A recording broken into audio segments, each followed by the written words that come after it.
Muy buenas noches, público de Izquierda de Nacimiento. Me da mucho gusto estar con ustedes y sobre todo porque hoy iniciaré otro nuevo segmento que está dedicado a todos los jóvenes que están a punto de decidir por su nueva carrera, no saben por cuál decidirse, o bien que ya terminaron alguna carrera y que no saben dónde buscar su empleo, o bien que quieren descubrir espacios profesionales que no fueron necesariamente en los que ellos se formaron. Para eso, yo relaciono ese mismo tema con la vida y la obra de grandes científicos en el mundo.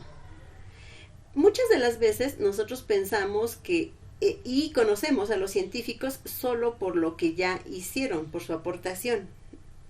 Pero no sabemos qué hay detrás de esa aportación, qué hay detrás de toda su vida. Todo lo que tuvieron que luchar para convencer al mundo de lo que estaban haciendo, de lo que estaban aportando.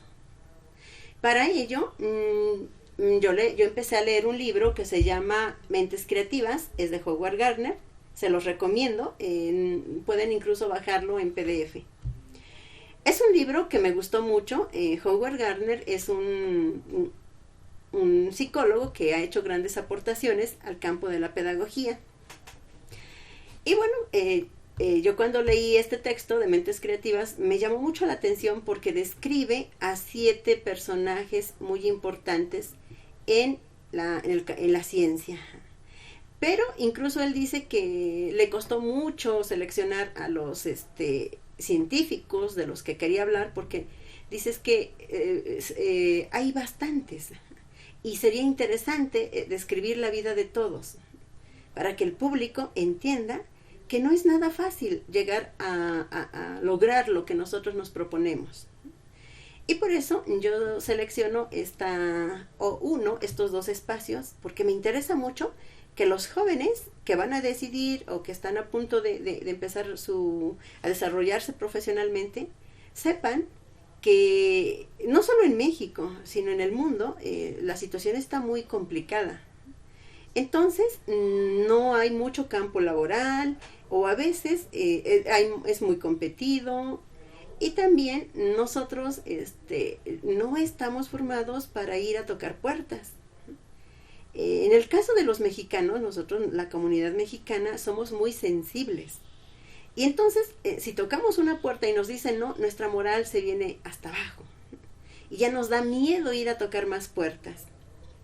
Por eso es que yo quiero narrarles estas historias, porque, de verdad, ellos no tocaron una puerta, ni tocaron 2, tocaron muchas. Y además fueron rechazados, sus grandes ideas fueron rechazadas por mucha gente, incluyendo colegas suyos.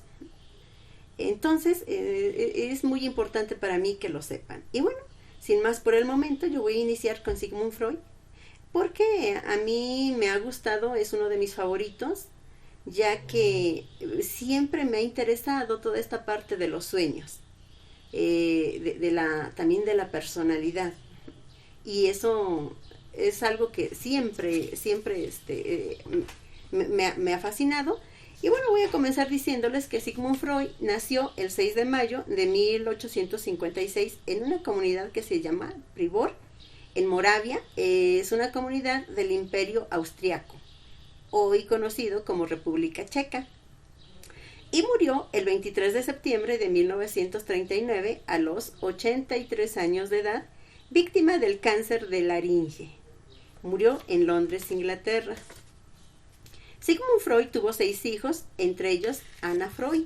Anna Freud fue quien dio continuidad a los trabajos de su padre. Y sin más, les voy a empezar a leer un extracto muy pequeño, no se trata de cansarlos, sobre la vida de Sigmund Freud. En el apartado que Howard Gardner titula Antecedentes familiares y primera infancia, que es donde está el punto de partida de la vida de este gran y notable científico, dice lo siguiente: en cierto modo, Freud vino al mundo con poco a su favor. Nació en Freiberg, Moravia, una pequeña ciudad de 5.000 habitantes situada a 240 kilómetros al noroeste de Viena. Su familia era judía y los judíos no habían sido bien tratados en el imperio austrohúngaro. Bondadoso, bien intencionado y fundamentalmente optimista, Yakov, su padre, demostró ser un desastre en el mundo mercantil y nunca llegó a estar del todo a la altura de lo que su mujer, Amalie, esperaba de él. El joven Sigmund, nombre que recibió y retuvo hasta su primera madurez, vivió primero en viviendas minúsculas e incómodas. Más tarde, cuando las cosas le fueron algo mejor a Yakov, el padre, la familia, que entonces contaba con 7 hijos, se mudó a un alojamiento mayor. Sigmund estuvo rodeado por una desconcertante constelación familiar. Un padre que, según parece, se había casado antes 2 veces y doblaba en edad a su madre. 2 hermanos mayores de la misma edad que la madre de Freud, un sobrino un año más joven que Freud y una sobrina de aproximadamente su misma edad. Gracias a los propios escritos de Freud, ahora conocemos la influencia decisiva que tienen los primeros años de vida en el curso definitivo de la experiencia de cada uno. En muchos sentidos, pese a las circunstancias difíciles que acabo de describir, dice Howard Gardner, Freud resultó agraciado. Como primogénito, recibió y mantuvo la atención especial de su madre, que vivió hasta que Freud tuvo más de 70 años. También tuvo una niñera que le adoraba, que parece haber reforzado la convicción de que Freud era, de algún modo, especial.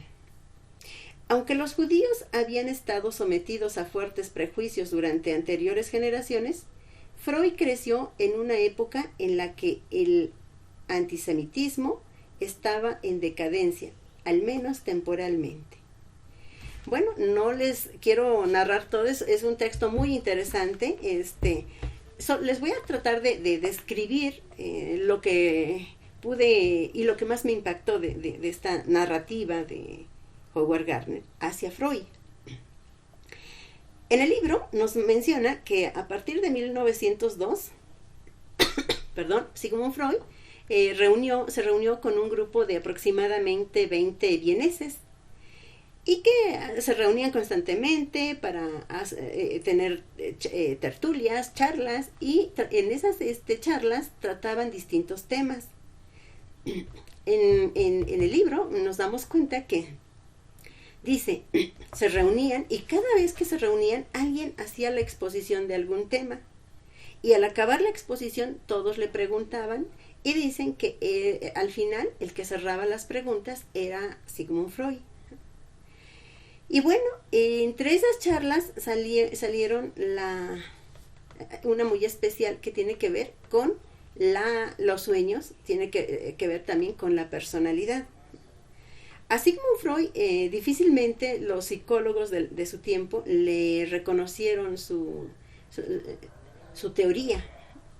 Él tuvo que luchar contra toda la evolución en psicología que había en aquel tiempo y también con aspectos médicos, porque recordemos bien que Sigmund Freud fue médico. Y luego en sus aportaciones habló mucho sobre todo de nuestra personalidad, habló mucho del ego. Es algo que a mí me llamó mucho la atención porque habla de esa lucha que tenemos entre nuestro ego y o nuestro subconsciente y nuestro consciente. Y por lo general, el que siempre nos domina es nuestro subconsciente, o sea, nuestro ego antes que nuestro consciente. Por eso es que luego tenemos muchas fricciones con los demás o a veces con nosotros mismos. Pues una lucha interna y muy poderosa. Pero bueno, no me quiero meter a fondo porque, insisto, no es una charla para psicólogos, no es una charla para terapeutas. Quizá algún día lo haga porque sí me ha interesado mucho y es uno de mis favoritos. Pero bueno, En el texto dice que de verdad, cuando menos, cuando la gente no lo aceptaba, lo tildaban incluso de loco, él insistía y hizo una gran aportación a la humanidad. Fue el primero que empezó a hablar acerca de los traumas que tenemos en la infancia. Hoy día, por ejemplo, hay muchas corrientes, sobre todo en sanación espiritual, que nos hablan incluso de la biodescodificación y nos dicen que gran parte de nuestros problemas, incluso de nuestras enfermedades, tienen su origen en la etapa de gestación. Y que muchas de nuestras enfermedades y de nuestras actitudes incluso son herencia de nuestro árbol genealógico. Pero eso lo dicen ahora, en el siglo, a finales del siglo XX, a principios del XXI, y lo que llevamos en este nuevo milenio. Pero en el tiempo de Sigmund Freud era un tema que no se hablaba. Y él luchó mucho porque fuera escuchado. Sobre todo porque él empezó a entenderse a sí mismo. También acabamos de encontrar algunas cuestiones muy interesantes de la vida de él, porque era a veces tanta su desesperación. Por ejemplo, quiso ver cuál era el efecto que tenía la cocaína con la personalidad nuestra. Él se dice que fue cocainómano, pero bueno, después de esa vida tan sufrida, lo que quiero decir, para que no se me acabe el tiempo y le dedique el espacio al hijo de Domi, es que él salió adelante. Y cuando menos lo escuchaban, él siempre ante público, ante grandes espectadores, médicos sobre todo, y uno que otro psicólogo, se dice que incluso una vez